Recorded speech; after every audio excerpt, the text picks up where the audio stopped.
When speaking with the Congressional Out of Poverty Caucus, Democrat Congressman Rep.Nadler argued that the United States does not currently have a budget crisis. If we got unemployment, and that's the real crisis, the unemployment, not the deficit.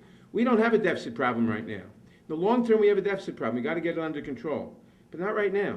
And right now, we have to get unemployment under control. If we got unemployment down to 7%, down to 5%, which is what it was in 2005 and 2007 rather, before the recession hit, if we got it down to 5%, half the deficit would be eliminated just by that, half the deficit, without cutting a nickel from the budget.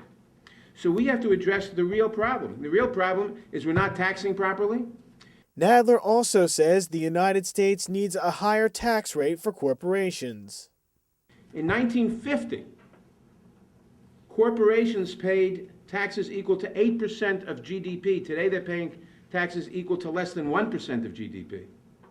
In 1980, corporations' taxes were 6% of total, with 30% of total tax revenues. Today they're 6% of total tax revenues. So we've taken the taxes off the corporations and off the rich. So we have to get our priorities straight. And when we talk about we got a budget deficit crisis, no, we don't. We have a tax crisis, we have a crisis that we're not taxing properly, and we have a recession and an unemployment crisis.